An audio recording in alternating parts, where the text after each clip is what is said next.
ਆਪਾਂ ਆਪਣੇ ਆਪ ਨੂੰ ਆਪਸ ਵਿੱਚ ਵੀ ਬੁਲਾ ਲਈਏ। ਪਿਆਰ ਸਤਿਕਾਰ ਨਾਲ ਸ੍ਰੀ ਅਨੰਦਪੁਰ ਸਾਹਿਬ ਦਾ ਧਿਆਨ ਧਰ ਲਿਓ ਜਰਾ। ਸ੍ਰੀ ਚਮਕੌਰ ਸਾਹਿਬ ਦਾ ਧਿਆਨ ਕਰਨਾ, ਸ੍ਰੀ ਫਤਿਹਗੜ੍ਹ ਸਾਹਿਬ ਦਾ। ਇਹ ਤਿੰਨ ਸਥਾਨ ਸਾਡੇ ਲਈ ਕੇਂਦਰੀ ਨੇ, ਮੇਨ ਨੇ, ਜਿੱਥੇ ਭਾਰੀ ਸ਼ਹੀਦੀਆਂ ਹੋਈਆਂ। ਉਹਨਾਂ ਸ਼ਹੀਦਾਂ ਨੂੰ ਯਾਦ ਕਰਦੇ ਹੋਏ ਤਾਂ ਫਤਿਹ ਬੁਲਾਈ ਦੀ ਹੈ। ਸਵਾਓ ਪਿਆਰ ਨਾਲ ਗੱਜ ਕੇ ਬੁਲਾਓ। ਵਾਹਿਗੁਰੂ ਜੀ ਕਾ ਖਾਲਸਾ, ਵਾਹਿਗੁਰੂ ਜੀ ਕੀ ਫਤਿਹ। ਇਹ ਕਹਿਣਾ ਪੈਂਦਾ। ਇਹ ਬਾਬਾ ਅਜੀਤ ਸਿੰਘ ਜੀ, ਬਾਬਾ ਜੋਰਾਵਰ ਸਿੰਘ, ਬਾਬਾ ਜੁਝਾਰ ਸਿੰਘ ਜੀ, ਬਾਬਾ ਜੋਰਾਵਰ ਸਿੰਘ, ਬਾਬਾ ਫਤਿਹ ਸਿੰਘ ਜੀ, ਮਾਤਾ ਗੁਜਰ ਕੌਰ ਜੀ, ਆਪ ਜੀ ਨੂੰ ਫਤਿਹ ਬੁਲਾਉਣੇ। ਇਹ ਕਹਿਣਾ ਪੈਂਦਾ ਦਸਾਂ ਗੁਰਾਂ ਨੂੰ। ਗੁਰੂ ਗ੍ਰੰਥ ਸਾਹਿਬ ਦੀ ਜਾਗਦੀ ਜੋਤ, ਹਾਜ਼ਰਾ ਹਜੂਰ ਜਹਰਾ ਜਹੂਰ ਚਵਰ ਛਤਰ ਤਖਤ ਦੇ ਮਾਲਕ। ਜਿੰਨੀ ਭਾਵਨਾ ਹੋਵੇਗੀ ਓਨੇ ਜ਼ਿਆਦਾ ਆਨੰਦ ਹੁੰਦਾ। ਜਿਹੜੇ ਦੁਕਾਨਾਂ ਦੇ ਉੱਤੇ ਹਲਵਾਈ ਚੀਜ਼ਾਂ ਤਿਆਰ ਕਰਦੇ ਨੇ, ਉਹਨਾਂ ਦੀ ਭਾਵਨਾ ਹੁੰਦੀ ਕਿ ਇਹ ਚੀਜ਼ ਬਣਾਓ, ਇੰਨੀ ਇਹ ਪੈਸਾ ਇੰਨਾ ਆਵੇਗਾ। ਪਰ ਜਦੋਂ ਗੁਰੂ ਘਰ 'ਚ ਬਣਦੀ ਚੀਜ਼, ਉਦੋਂ ਆਪਾਂ ਕਹਿੰਦੇ ਭਾਵਨਾ ਦੇ ਨਾਲ ਬਣਾਇਓ ਭਾਈ, ਸੰਗਤ ਨੇ ਛਕਣੀ, ਨਾਲ ਪਾਠ ਵੀ ਕਰਿਓ। ਇੱਕ ਹਲਵਾਈ ਨੂੰ ਅਸੀਂ ਕਿਹਾ ਵੀ ਤੂੰ ਆ ਬੇਸਣ ਦੀਆਂ ਪਿੰਨੀਆਂ ਜਿਹੀਆਂ ਬਣਾ ਦੀ ਵਧੀਆ, ਵੀ ਚਲੋ ਸਰਦੀਆਂ ਦੀ ਵਿੱਚ ਪਾ ਕੇ ਸਮਾਨ ਜਿਹਾ। ਅਸੀਂ ਕਿਹਾ ਇਸ਼ਨਾਨ ਕੀਤਾ, ਕਹਿੰਦਾ ਇਸ਼ਨਾਨ ਤਾਂ ਸ਼ਾਮ ਨੂੰ ਕਰਦੇ ਹੁੰਦੇ ਆ, ਸ਼ਾਮ ਤੱਕ ਅਸੀਂ ਲਿਬੜ ਲੁਬੜ ਕੇ ਫੇਰ ਨਹਾਉਣੇ ਆ। ਮੈਂ ਕਿਹਾ ਤੂੰ ਹੁਣ ਸਿੱਧਾ ਹੋ ਜਾ, ਪੁੱਠਾ ਨਾ ਚੱਲ, ਪਹਿਲਾਂ ਨਹਾ ਕੇ ਆ, ਪਹਿਲਾਂ ਨਹਾ ਫੇਰ ਤੂੰ ਤਿਆਰ ਕਰੀ। ਸੋ ਗੁਰੂ ਘਰ ਦੇ ਵਿੱਚ ਪਹਿਲਾਂ ਇਸ਼ਨਾਨ ਕਰਦੇ ਨੇ, ਨਿਤਨੇਮ ਕਰਦੇ ਨੇ, ਉਦੋਂ ਬਾਅਦ ਫਿਰ ਲੰਗਰ ਤਿਆਰ ਕਰਦੇ ਨੇ। ਫਿਰ ਗੁਰਾਂ ਦੇ ਕੋਲ ਲਿਆ ਕੇ ਥਾਲਾ ਸਜਾ ਕੇ ਰੱਖਦੇ ਆ। ਫਿਰ ਅਰਦਾਸ ਹੁੰਦੀ, ਕਿਰਪਾਨ ਭੇਟਾ ਹੁੰਦੀ ਆ। ਆਨੰਦ ਸਾਹਿਬ ਦੇ 5 ਪੌੜੀਆਂ 6 ਪੜ੍ਹਦੇ ਆ। ਇਹਦੇ ਵਿੱਚ ਇੱਕ ਚੀਜ਼ ਦੇਖਣ ਵਾਲੀ ਹੁੰਦੀ ਆ, ਕਹਿੰਦੇ ਪਾਣੀ ਸਾਫ਼ ਹੈ। ਹਾਂਜੀ ਸਾਫ਼ ਹੈ। ਫਿਰ ਅੱਗੇ ਪੁੱਛਦੇ ਆ ਪਾਣੀ ਸੁੱਚਾ? ਕਹਿੰਦੇ ਇਹ ਤਾਂ ਨਹੀਂ ਪਤਾ। ਸਾਫ਼ ਅਤੇ ਸੁੱਚੇ ਦਾ ਫਰਕ ਹੁੰਦਾ। ਐ ਤਾਂ ਜਿਹੜਾ ਲੈਟਰਿਨ 'ਚ ਪਾਣੀ ਖੜਾ ਹੁੰਦਾ ਸਾਫ਼ ਬਹੁਤ ਹੁੰਦਾ, ਪਰ ਜੇ ਕਹੀਏ ਸੁੱਚਾ ਤਾਂ ਸੁੱਚਾ ਤਾਂ ਨਹੀਂ ਹੈ ਉਹ। ਜੇ ਕਹੀਏ ਵੀ ਹਾਂ ਵੀ ਇਹ ਨਲਕੇ 'ਚੋਂ ਜਿਹੜਾ ਪਾਣੀ ਆਉਂਦਾ ਸਾਫ਼, ਕਹਿੰਦਾ ਹਾਂ ਜੀ ਬਿਲਕੁਲ ਸਾਫ਼ ਹੈ। ਕਹਿੰਦੇ ਪਵਿੱਤਰ ਜਲ ਹੈ ਇਹ? ਕਹਿੰਦੇ ਨਹੀਂ, ਪਵਿੱਤਰ ਤਾਂ ਸਰੋਵਰ ਸਾਹਿਬ ਦਾ ਹੀ ਆ। ਪਵਿੱਤਰ ਜਲ ਤਾਂ ਉਹ ਆ ਜਿੱਥੇ ਬਾਣੀ ਪੜ੍ਹੀ ਜਾਂਦੀ ਹੈ। ਪਵਿੱਤਰ ਜਲ ਤਾਂ ਲਿਆਏ 5 ਪਿਆਰੇ ਸਾਫ਼, ਫਿਰ ਉਹ ਪੁਣਿਆ, ਸੁੱਚਾ ਕੀਤਾ, ਬਾਣੀ ਪੜ੍ਹੀ, ਸੁੱਚਾ ਹੋ ਗਿਆ। ਅਰਦਾਸ ਕੀਤੀ, ਨਿਤਨੇਮ ਕਰਦਿਆਂ ਕਰਦਿਆਂ ਉਹ ਪਵਿੱਤਰ ਹੋ ਗਿਆ। ਇਹ ਚੀਜ਼ਾਂ ਦਾ ਖਿਆਲ ਰੱਖਣਾ, ਸਾਫ਼, ਸੁੱਚਾ ਤੇ ਪਵਿੱਤਰ। ਇਹ ਜਿਹੜੀ ਅੰਦਰਲੀ ਕਲਾ ਇੱਕ ਵਰਤਦੀ ਹੁੰਦੀ ਹੈ। ਕਲਾ ਇੱਕ ਅੱਖਰ ਹੈ ਜਾਇਜ਼। ਆਪਣੀ ਜਿੰਨੀ ਸੰਗਤ ਬੈਠੀ ਹੈ ਇਹਦੇ 'ਚੋਂ ਵਿਰਲੇ ਹੀ ਹੋਣਗੇ ਜਿਹੜੇ ਸਹਿਜ ਪਾਠ ਕਰਦੇ ਨੇ, ਸੰਥਿਆ ਕਰਦੇ ਨੇ, ਅਰਥਾਂ ਨੂੰ ਜਾਣਦੇ ਨੇ, ਸਮਝਦੇ ਨੇ। ਇਹ ਵਿਰਲੇ ਹੀ ਨੇ। ਪਰ ਇਹ ਗੱਲ ਦਾ ਖਿਆਲ ਰੱਖੋ, ਬਾਣੀ ਦੇ ਅੰਦਰ ਇੰਨਾ ਡੂੰਘਾ ਸਮੁੰਦਰ ਹੈ। ਵਿਚਾਰ ਕਰਦੇ ਕਰਦੇ ਜੇ ਮੇਰੀ ਉਮਰ 1 ਲੱਖ ਸਾਲ ਹੋਵੇ, 10 ਲੱਖ ਸਾਲ ਹੋਵੇ, ਤਾਂ ਵੀ ਮੈਂ ਇਹੀ ਕਹੂੰਗਾ ਹਾਲੇ ਤਾਂ ਥੋੜ੍ਹੀ ਜਿਹੀ ਡਾਰੀ ਵੱਜੀ ਆ, ਬਾਹਲਾ ਤਾਂ ਨਹੀਂ ਪਤਾ ਲੱਗਿਆ। ਬਾਣੀ ਦਾ ਇਤਨਾ ਅਗਾਧ ਬਹੁਤ ਸਮੁੰਦਰ ਹੈ। ਪੰਛੀ ਅਸਮਾਨ ਵਿੱਚ ਉੱਡ ਕੇ ਆਨੰਦ ਲੈ ਸਕਦਾ, ਪਰ ਅਸਮਾਨ ਦਾ ਅੰਤ ਨਹੀਂ ਪਾ ਸਕਦਾ। ਇੱਕ ਬੰਦਾ ਕਹਿੰਦਾ ਸਮੁੰਦਰ ਜਿੱਡੀ ਐ ਫਲਾਨੀ ਚੀਜ਼ ਸਮੁੰਦਰ। ਮੈਂ ਕਿਹਾ ਧਰਤੀ ਤਾਂ ਕਹਿੰਦਾ ਬਿਲਕੁਲ ਹੀ ਛੋਟਾ ਜਿਹਾ ਹਿੱਸਾ ਹੈ, ਸਮੁੰਦਰ ਬਹੁਤ ਵੱਡਾ ਹੈ। ਮੈਂ ਕਿਹਾ ਧਰਤੀ ਕਿੱਡੀ ਕੁ ਵੱਡੀ ਆ? ਕਦੇ ਗਲੈਕਸੀ ਦੇ ਵਿੱਚ ਜਾ ਕੇ ਦੇਖੀ ਧਰਤੀ ਕਿੰਨੀ ਕੁ ਵੱਡੀ, ਪਛਾਣ ਹੀ ਨਹੀਂ ਆਉਂਦੀ ਵੀ ਇੱਥੇ ਧਰਤੀ ਹੈ। ਸਿਰਫ ਐਰੋ ਲੱਗਿਆ ਹੋਇਆ ਉੱਥੇ, ਧਰਤੀ ਦਾ ਪਤਾ ਹੀ ਨਹੀਂ ਲੱਗਦਾ। ਕਹਿੰਦੇ ਸੂਰਜ ਇਦੋਂ ਵੀ ਵੱਡਾ, ਕਹਿੰਦੇ ਇੰਨੇ ਵੱਡੇ ਵੱਡੇ ਸੂਰਜ ਪਏ ਨੇ, ਸਾਡਾ ਸੂਰਜ ਉਹਨਾਂ ਮੂਹਰੇ ਸਰੋਂ ਦਾ ਦਾਣਾ ਲੱਗਦਾ। ਤੋ ਕਹਿਣ ਤੋਂ ਭਾਵ ਹੈ ਅਣਗਿਣਤ ਤਾਰੇ ਨੇ ਅਸਮਾਨ ਦੇ ਵਿੱਚ, ਪਰ ਸਭ ਤੋਂ ਵੱਡਾ ਕੀ ਹੈ? ਅਸਮਾਨ ਹੈ। ਅਸਮਾਨ ਤੋਂ ਵੱਡਾ ਕੌਣ ਹੈ? ਅਸਮਾਨ ਤੋਂ ਵੱਡਾ ਪਰਮਾਤਮਾ, ਜਿਹਦੇ ਵਿੱਚ ਸਾਰਾ ਕੁਝ ਸਮਾਇਆ ਹੋਇਆ। ਧਿਆਨ ਅੱਜ ਕੱਲ੍ਹ ਬਿਰਤੀਆਂ ਜਿਹੜੀਆਂ ਪਦਾਰਥਵਾਦ ਦੀ ਜ਼ਿਆਦਾ, ਪੈਸੇ ਵੱਲ ਨੂੰ ਥੋੜ੍ਹਾ ਧਿਆਨ ਜ਼ਿਆਦਾ ਹੈ। ਤੋ ਇਸ ਗੱਲ ਨੂੰ ਬੜੇ ਧਿਆਨ ਨਾਲ ਸੁਣੋ। ਸਾਰੀ ਦੁਨੀਆ ਪੈਸੇ ਲਈ ਹੀ ਦੌੜ ਭੱਜ ਕਰ ਰਹੀ ਹੈ। ਪੈਸੇ ਲਈ ਸੰਪੈ ਕਉ ਈਸ਼ਰ ਧਿਆਈਐ, ਲੋਕ ਸ਼ਿਵ ਜੀ ਦੀ ਆਰਾਧਨਾ ਕਰਦੇ ਆ ਸੰਪੈ, ਪੈਸੇ ਵਾਸਤੇ। ਸੰਪੈ ਕਉ ਈਸ਼ਰ ਧਿਆਈਐ, ਸੰਪੈ ਪੁਰਬ ਲਿਖੇ ਕੀ ਪਾਈਐ।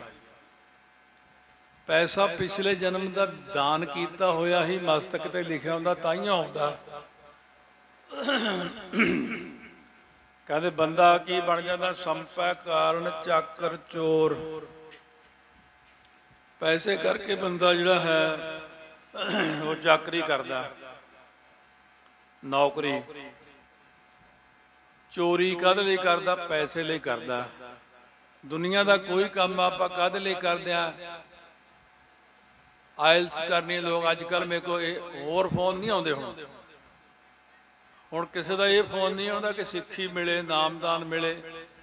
ਹੁਣ ਇਹ ਆਉਂਦਾ ਵੀ ਕਾਕਾ ਰਹਿ ਗਿਆ, ਕੋਈ ਸ਼ਬਦ ਦੱਸੋ ਇਹ ਆਇਲਸ ਤੋਂ ਅੱਗੇ ਲੰਘ ਜੇ, ਫਿਰ ਬਾਹਰ ਜਾਊਗਾ, ਫਿਰ ਬਾਹਰ ਕੇਸ ਕਟਵਾਊਗਾ ਕਾਕਾ, ਫਿਰ ਨਾਲੇ ਮੌਜਾਂ ਕਰੂ, ਸ਼ਰਾਬ ਦੇ ਦਰਿਆ ਵਿੱਚ ਡੁੱਬੂ, ਇੱਥੇ ਹੀ ਡੁੱਬ ਲਾ। ਇਸ ਕਰਕੇ ਉੱਥੇ ਜਾ ਜਾ ਕੇ ਜਿਹੜੇ ਸੰਸਾਰ ਦੇ ਜੀਵ ਜਾਂਦੇ ਨੇ, ਤੀਜੀ ਪੀੜ੍ਹੀ ਈਸਾਈਆਂ ਦੀ ਬਣ ਜਾਂਦੀ ਆ। ਪਹਿਲੀ ਸਿੱਖ, ਦੂਜੀ ਅੱਧੀ ਸਿੱਖ, ਤੀਜਾ ਈਸਾਈ। ਸੋ ਸਿੱਖੋ, ਥੋੜਾ ਜਿਹਾ ਹੋਸ਼ ਕਰੋ, ਹੋਸ਼। ਸਿੱਖੀ ਮਹਾਰਾਜ ਦੇ ਦੇਵੇ, ਭਾਵੇਂ ਛੋਲਿਆਂ ਦੇ ਦਾਣੇ ਚੱਬ ਕੇ ਗੁਜ਼ਾਰਾ ਕਰ ਲਈਏ। ਜੇ ਸਿੱਖੀ ਰਹੇਗੀ ਤਾਂ ਸੱਚਖੰਡ 'ਚ ਵੀ ਜਗ੍ਹਾ ਮਿਲ ਜਾਏਗੀ। ਜੇ ਸਿੱਖੀ ਹੋਈ ਨਾ ਰਹੀ, ਫਿਰ ਆਪਾਂ ਕਿਸੇ ਜੋਗੇ ਨਾ ਕਾਸੇ ਜੋਗੇ, ਕਿਤੇ ਵੀ ਨਹੀਂ, ਕਿਸੇ ਢੋਈ ਨਹੀਂ ਮਿਲਣੀ ਕਿਤੇ। ਇਹ ਗੱਲ ਦਾ ਪਹਿਲਾਂ ਧਿਆਨ ਰੱਖੋ ਸਾਰੇ। ਇਸ ਕਰਕੇ ਜਦੋਂ ਗੁਰਬਾਣੀ ਦੀ ਰਚਨਾ ਕੀਤੀ, ਗੁਰੂ ਨਾਨਕ ਸਾਹਿਬ ਨੇ ਸ਼ਬਦ ਉਚਾਰਨ ਕੀਤੇ। ਕਹਿੰਦੇ ਦਮਦਮੀ ਟਕਸਾਲ ਹੈ, ਟਕਸਾਲ 'ਚ ਅਰਥ ਪੜ੍ਹਾਏ ਜਾਂਦੇ ਨੇ। ਇਹ ਟਕਸਾਲ 10ਵੇਂ ਪਾਤਸ਼ਾਹ ਨੇ ਸਾਜੀ ਹੈ। ਸੰਤ ਬਾਬਾ ਅਜੀਤ ਸਿੰਘ ਜੀ ਹੰਸਾਲੀ ਵਾਲੇ ਮੈਨੂੰ ਕਹਿੰਦੇ ਟਕਸਾਲ ਕਦੋਂ ਚੱਲੀ ਹੈ, ਕਿਹਨੇ ਚਲਾਈ ਹੈ? ਮੈਂ ਪਤਾ ਸੀ ਵੀ ਨਹੀਂ ਬੋਲਣਾ ਮੂਹਰੇ, ਉੱਚ ਕੋਟੀ ਦੇ ਬ੍ਰਹਮ ਗਿਆਨੀ ਸੀ ਉਹ, ਉਸ ਕਰਕੇ ਮੂਹਰੇ ਨਹੀਂ ਬੋਲਣਾ। ਮੈਂ ਕਿਹਾ ਬਈ ਸਾਡੀ ਇੰਨੀ ਬੁੱਧੀ ਨਹੀਂ ਹੈ, ਤੁਸੀਂ ਦੱਸੋ। ਕਹਿੰਦੇ ਇਹ ਭਾਈ ਗੁਰੂ ਨਾਨਕ ਸਾਹਿਬ ਨੇ ਚਲਾਤੀ ਸੀ। ਜਦ ਪਹਿਲਾ ਸ਼ਬਦ ਪੜ੍ਹਿਆ ਗੁਰੂ ਨਾਨਕ ਸਾਹਿਬ ਨੇ, ਦੇਖੋ ਇੱਕ ਸ਼ਬਦ ਆ, ਉਹਦੀ ਸੰਥਿਆ ਨਾ ਹੋਈ ਹੋਵੇ, ਉਹ ਪੜ੍ਹਨਾ ਹੀ ਨਹੀਂ ਆਉਂਦਾ ਕਿਸੇ ਨੂੰ। ਉਹ ਗੁਰੂ ਨਾਨਕ ਸਾਹਿਬ ਨੇ ਪਹਿਲਾ ਸ਼ਬਦ ਹੀ ਉਹ ਉਚਾਰਨ ਕੀਤਾ, ਯਗ ਅਰਜ ਗੁਫਤਮ ਪੇਸ ਤੋਂ ਦਰ ਗੋਸ ਕੁਰ ਕਰਤਾਰ ਹੱਕਾ ਕਬੀਰ ਕਰੀਮ ਤੁਬੇ ਹੈ ਪਰਵਦਗਾਰ ਦੁਨੀਆ ਮੁਕਾਮੇ ਫਾਨੀ ਤਹਿਕੀਕ ਦਿਲਦਾਨੀ। ਇਹ ਸ਼ਬਦ ਇਹ ਪੜ੍ਹਨਾ ਹੀ ਔਖਾ ਹੈ। ਨਾਨਕ ਬਗੋਇਲ ਜਨ ਤੁਰਾਂ ਤੇਰੇ ਚਾਕਰਾਂ ਪਾ ਖਾਕ। ਇਹਦੀ ਬੋਲੀ ਵੀ ਪਠਾਣਾ ਵਾਲੀ ਬੋਲਣੀ ਪੈਂਦੀ ਆ। ਹਮਾਰਾ ਏਕ ਆਸ ਵਸੇ, ਜੇ ਸੰਥਿਆ ਤੋਂ ਬਿਨਾਂ ਇਹ ਪਤਾ ਨਹੀਂ ਲੱਗਦਾ। ਜਿਹੜਾ ਦਾਸ ਨੇ ਜਾਪ ਸਾਹਿਬ ਪੜ੍ਹਿਆ ਸੁਤੇ ਸਿੱਧੀ, ਉਹਦੇ ਵਿੱਚ ਮੈਨੂੰ ਕਿਸੇ ਨੇ ਐ ਪੜ੍ਹਾਇਆ ਨਹੀਂ ਆ। ਉਸਤਾਦ ਤਾਂ ਇਹੀ ਕਹਿੰਦਾ ਸੀ ਜ਼ਮੀਨੁਲ ਜਮਾ ਹੈ ਅਮੀਕੁਲ ਇਮਾ। ਮੇਰੇ ਮੂੰਹ ਦੇ ਉੱਤੇ ਇਹੀ ਚੀਜ਼ ਜ਼ਮੀਨੁਲ ਜਮਾ ਹੈ ਅਮੀਕੁਲ ਇਮਾ ਹੈ, ਜ਼ਮੀਨੁਲ ਜਮਾ ਹੈ। ਇਹ ਬੋਲੀ ਉਧਰਲੀ ਆ, ਅਰਬੀ ਫਾਰਸੀ ਦੀ। ਇਸ ਕਰਕੇ ਗੁਰੂ ਨਾਨਕ ਸਾਹਿਬ ਨੇ ਪਹਿਲਾ ਸ਼ਬਦ ਉਚਾਰਨ ਕੀਤਾ। ਪੜ੍ਹਾਉਣ ਵਾਲਾ ਜਿਹੜਾ ਸੀਗਾ ਉੱਥੇ, ਉਹਨੂੰ ਸਮਝ ਹੀ ਨਾ ਆਇਆ। ਕਹਿਣ ਲੱਗਿਆ ਜੀ ਅਰਥ ਦੱਸੋ ਇਹਦਾ ਕੀ ਆ, ਫੇਰ ਹੀ ਪਤਾ ਲੱਗੂਗਾ। ਜਦੋਂ ਮਹਾਰਾਜ ਨੇ ਅਰਥ ਸੁਣਾਏ, ਇਹਦੇ ਵਿੱਚ ਇੱਕ ਪੰਗਤੀ ਆਉਂਦੀ ਆ, ਜਨ ਪਿਸਰ ਪਦਰ ਬਿਰਾਦਰਾਂ ਕਸਨੇਸ ਦਸ ਸੰਗੀਰ। ਇਹ ਬਹੁਤ ਸਾਰੇ ਪਾਠੀ ਪੜ੍ਹਦੇ ਜਨ, ਇਹ ਜਨ ਨਹੀਂ ਹੈਗਾ ਪਾਠ। ਜਨ ਹੁੰਦਾ ਜਿਵੇਂ ਆਪਾਂ ਸਮੂਹ ਜਨ ਬੈਠੇ ਆ, ਜਨ ਜਨ ਕਹਿੰਦੇ ਇਸਤਰੀ ਨੂੰ, ਅਰਬੀ ਫਾਰਸੀ ਵਾਲੇ। ਜਨ ਪਿਸਰ ਪਦਰ ਬਿਰਾਦਰਾਂ, ਸਾਰੀ ਅੰਗਰੇਜ਼ੀ ਦੇ ਨਾਲ ਹੀ ਰਲ ਜਾਂਦੀ ਗੱਲ। ਬਿਰਾਦਰਾਂ ਭਰਾ, ਮਾਂ ਬਾਪ, ਭੈਣ ਭਰਾ। ਇਸ ਕਰਕੇ ਗੁਰੂ ਨਾਨਕ ਸਾਹਿਬ ਨੇ ਉਹ ਪਹਿਲੇ ਅਰਥ ਕਰਕੇ ਸੁਣਾਏ ਜਦੋਂ ਚਰਨ ਪਕੜ ਲਏ ਸੀ। ਕਹਿੰਦੇ ਇਹਨਾਂ ਨਾਲੋਂ ਵੱਡਾ ਕੋਈ ਨਹੀਂ ਹੋਰ ਹੋ ਸਕਦਾ। ਇਸ ਕਰਕੇ ਮਹਾਰਾਜ ਨੇ ਕੀਰਤਨ ਵਾਲੇ ਸ਼ਬਦ ਦੇ ਅਰਥ ਪਹਿਲਾਂ ਕੀਤੇ ਆ। ਇੱਕ ਹੁੰਦੀ ਵੀ ਬਸ ਗੱਲ ਤੇ ਗੱਲ ਸਿੱਟੀ ਤੁਰੀ ਆਉਣੀ, ਉਹ ਨਹੀਂ ਸਾਡੇ ਕੋਲ ਹੈਗੀ। ਮੈਂ ਹਰੇਕ ਗੱਲ ਦੀ ਪਹਿਲਾਂ ਵਿਚਾਰ ਕਰਦਾ ਵੀ ਪਹਿਲਾ ਸ਼ਬਦ 5 ਸਾਲ ਦੀ ਉਮਰ 'ਚ ਦਸਤਾਰ ਸਜਾ ਕੇ ਗੁਰੂ ਨਾਨਕ ਸਾਹਿਬ ਗਏ। ਉਦੋਂ ਸਕੂਲ ਨਹੀਂ ਸੀ ਹੁੰਦੇ, ਮਦਰਸੇ ਜਿਹੇ ਹੁੰਦੇ ਸੀ। ਸੋ ਮਹਾਰਾਜ ਨੇ ਪਹਿਲਾ ਸ਼ਬਦ ਇਹ ਪੜ੍ਹਿਆ। ਇਹ ਜਿਹੜੀ ਭਾਈ ਫਿਰੰਦੇ ਤੋਂ ਮੰਗਾਈ ਸੀ ਰਬਾਬ, ਭਾਈ ਮਰਦਾਨਾ ਜੀ ਨੂੰ ਭੇਜ ਕੇ, ਉਹ ਤਾਂ ਬਹੁਤ ਬਾਅਦ ਚ ਮੰਗਾਈ ਹੈ।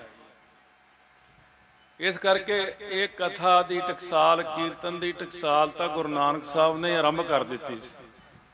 ਉਹਨਾਂ ਨੇ ਸਾਡੇ ਤੇ ਕੀਰਤਨ ਕਥਾ ਦੀ ਬਖਸ਼ਿਸ਼ ਕੀਤੀ। ਹਾਂ, ਉਹਨਾਂ ਨੇ ਜਿਵੇਂ ਕਹਿੰਦੇ ਫਾਊਂਡਰ ਉਹ ਨੇ, ਸਟਾਰਟਿੰਗ ਉਹਨਾਂ ਤੋਂ ਹੁੰਦੀ ਹਰੇਕ ਚੀਜ਼ ਦੀ। ਪਰ ਹੌਲੀ ਹੌਲੀ ਫਿਰ ਸਾਨੂੰ ਮਿਲਿਆ ਸਭ ਕੁਝ। ਗੁਰੂ ਅੰਗਦ ਦੇਵ ਜੀ ਨੇ ਲਿਪੀ ਤਿਆਰ ਕੀਤੀ, ਊੜਾ ਐੜਾ ਈੜੀ ਸੱਸਾ ਹਾਹਾ। ਇਸੇ ਪ੍ਰਕਾਰ ਤੀਜੇ ਪਾਤਸ਼ਾਹ ਨੇ ਬਖਸ਼ਿਸ਼ ਕੀਤੀ। ਅੱਗੇ ਮੱਲਾ ਖਾੜਾ ਗੁਰਦੁਆਰਾ ਵੀ ਗੁਰੂ ਅੰਗਦ ਦੇਵ ਜੀ ਨੇ ਰਚਿਆ। ਜੇ ਕਹੀਏ ਗੇਮਾਂ ਕਿੱਥੋਂ ਚੱਲੀਆਂ, ਖੇਡਾਂ ਖਾਲਸੇ ਪੰਥ ਵਿੱਚ, ਇਹ ਸ੍ਰੀ ਖਡੂਰ ਸਾਹਿਬ ਤੋਂ ਹੀ ਚੱਲੀਆਂ। ਮੱਲਾ ਖਾੜਾ ਗੁਰਦੁਆਰਾ, ਉੱਥੇ ਦਰਸ਼ਨ ਕਰੋ। ਜਿਹੜਾ ਗੁਰੂ ਅੰਗਦ ਦੇਵ ਮਹਾਰਾਜ ਲਿਪੀ ਬਖਸ਼ਿਸ਼ ਕੀਤੀ ਹੈ, ਪਹਿਲੇ ਪਾਤਸ਼ਾਹ ਨੇ ਪੱਟੀ ਲਿਖੀ ਬਾਣੀ, ਆਸਾ ਮਹੱਲਾ ਪਹਿਲਾ ਪੱਟੀ। ਤੀਜੇ ਪਾਤਸ਼ਾਹ ਨੇ ਪੱਟੀ ਲਿਖੀ ਆ। ਜਿਹੜੇ ਆਪਣੇ ਚ ਪੁਰਾਣੇ ਬੈਠੇ ਆ, ਜਦ ਸਕੂਲ ਜਿਹੜੇ ਫੱਟੀਆਂ ਲੈ ਕੇ ਜਾਂਦੇ ਹੁੰਦੇ ਸੀ, ਆਪਾਂ ਫੱਟੀਆਂ ਲਿਜਾਣ ਵਾਲੇ ਜਿਹੜੇ ਬੈਠੇ ਆ, ਬੜੀ ਸਜਾਉਂਦੇ ਸੀ। ਗਾਚ ਨਹੀਂ ਲਿਆ ਕੇ ਚੰਗੀ ਤਰ੍ਹਾਂ ਚਾਰੇ ਪਾਸੇ ਹੱਥ ਫੇਰ ਕੇ ਇੱਕ ਬਣਾ ਕੇ ਉਹਦੇ ਉੱਤੇ ਫਿਰ ਲਿਖ ਕੇ ਆਉਂਦੇ ਸੀਗੇ। ਆਪਾਂ ਉਹਨੂੰ ਫੱਟੀ ਕਹਿੰਦੇ, ਇੱਥੇ ਪੱਟੀ ਲਿਖਿਆ। ਰੀਰੀ ਲੱਲੀ ਪਾਪ ਕਮਾਣੇ, ਪੜ੍ਹ ਕੇ ਦੇਖ। 52 ਅੱਖਰੀ ਲਿਖਿਆ ਬਾਣੀ ਤੇ, ਪੰਜਵੇਂ ਪਾਤਸ਼ਾਹ ਲਿਖੀ ਹੈ। ਅੱਖਰਾਂ ਦੀ ਬਣਤਰ, ਜਿਹੜੇ ਅੱਖਰ ਰਹਿ ਗਏ ਕਿਸੇ ਪਾਤਸ਼ਾਹ ਨੇ ਲਿਖੇ, ਉਹ ਚੌਥੇ ਪਾਤਸ਼ਾਹ ਨੇ ਲਿਖਿਆ। ਸਹਿਲੰਗ, ਅੰਗ, ਬਹੁਤ ਸਾਰੇ ਐਸੇ ਅੱਖਰ ਨੇ ਮਹਾਰਾਜ ਨੇ ਚੌਥੇ ਪਾਤਸ਼ਾਹ ਨੇ ਅੱਖਰ ਸਫਲੇ ਕੀਤੇ ਆ। ਸੋ ਇਸ ਕਰਕੇ ਇਹ ਸਾਰੀ ਚੀਜ਼ ਸਾਨੂੰ ਕਦੋਂ ਕਾ ਕੇ ਮਿਲੀ? ਪੰਜਵੇਂ ਪਾਤਸ਼ਾਹ ਵੇਲੇ ਭਾਈ ਸੱਤਾ ਬਲਵੰਡਾ ਜੀ ਦਾ ਹੁਣ ਜ਼ਿਕਰ ਢਾਡੀ ਸਿੰਘ ਕਰ ਰਹੇ ਸੀ। ਤਾਂ ਪੰਜਵੇਂ ਪਾਤਸ਼ਾਹ ਵੇਲੇ ਉਹਨਾਂ ਨੇ ਜਵਾਬ ਦੇਣਾ ਸ਼ੁਰੂ ਕਰ ਦਿੱਤਾ ਸੀ, ਅਸੀਂ ਨਹੀਂ ਕੀਰਤਨ ਕਰਨਾ। ਜੇ ਸਾਡੇ ਮਰਦਾਨਾ ਜੀ ਨਾ ਹੁੰਦੇ, ਗੁਰੂ ਨਾਨਕ ਸਾਹਿਬ ਨੂੰ ਕਹਿੰਦੇ ਪੁੱਛਣਾ ਸੀ। ਇਹ ਤਰਤੀਬ ਵੀ ਯਾਦ ਰੱਖਿਆ ਕਰੋ। ਭਾਈ ਮਰਦਾਨਾ ਜੀ, ਦਾਨਾ ਜੀ, ਦਾਲਾ ਜੀ, ਸੱਤਾ ਬਲਵੰਡਾ ਜੀ, ਫਿਰ ਉਹ ਜਦੋਂ ਉਹ ਚੜ੍ਹਾਈ ਕਰ ਗਏ, ਲਾਹੌਰ ਸਰੀਰ ਛੱਡਿਆ ਸੀ, ਇਹਨਾਂ ਦਾ ਅੱਗੇ ਸੀ ਬਾਬਕ। ਬਾਬਕ ਦੇ 2 ਕੰਮ ਸੀ, ਕੀਰਤਨ ਵੀ ਕਰਨਾ ਤੇ ਜੰਗ ਵੀ ਕਰਨਾ। ਉਹ ਰਿਹਾ ਮਹਾਰਾਜ ਅੱਗੇ 7ਵੇਂ 8ਵੇਂ ਪਾਤਸ਼ਾਹ ਤੱਕ। ਫਿਰ ਅੱਗੇ 2 ਰਾਗੀ ਹੋਰ ਆਏ ਸੀ, ਉਹਨਾਂ ਦਾ ਇਹਨਾਂ ਦੀ ਕੋਲ ਵਿੱਚੋਂ ਉਹ ਸੀ ਕਿ ਭਾਈ ਸੱਦੂ ਤੇ ਮੱਦੂ, ਜਿਨ੍ਹਾਂ ਨੇ ਮਾਤਾ ਸਾਹਿਬ ਕੌਰ ਜੀ ਦਾ ਆਨੰਦ ਕਾਰਜਾਂ, ਸਾਰੇ ਆਨੰਦ ਕਾਰਜ ਕਰਾਏ ਸੀ। ਇੱਕ ਤਾਂ ਇਹ ਲੜੀ ਯਾਦ ਰੱਖਿਆ ਕਰੋ, ਰਾਗੀ ਕਿਹੜੇ ਕਿਹੜੇ ਹੋਏ ਆ। ਇੱਕ ਲੜੀ ਇਹ ਯਾਦ ਰੱਖਣੀ ਆ ਵੀ ਪਹਿਲੇ ਪਾਤਸ਼ਾਹ ਦੇ ਕਿੰਨੇ ਸਾਹਿਬਜ਼ਾਦੇ ਸੀ, ਪਰਿਵਾਰ ਕਿੰਨਾ, ਸਾਰਾ ਪਰਿਵਾਰ ਯਾਦ ਰੱਖਿਆ ਕਰੋ। ਦੂਜੇ ਪਾਤਸ਼ਾਹ ਦੇ ਸਾਹਿਬਜ਼ਾਦੇ ਕਿਹੜੇ ਕਿਹੜੇ ਹੋਏ ਆ। ਅੱਗੇ ਅੱਗੇ ਤੀਜੇ ਪਾਤਸ਼ਾਹ ਦੀਆਂ ਪੁੱਤਰੀਆਂ, ਸਾਹਿਬਜ਼ਾਦੇ। ਮੈਨੂੰ ਅੱਜ ਯਾਦ ਆ ਰਿਹਾ ਸੀ, ਜਦ ਕਥਾ ਕਰਦੇ ਸੀ, ਉਦੋਂ ਤੀਜੇ ਪਾਤਸ਼ਾਹ ਦੇ ਬਾਬਾ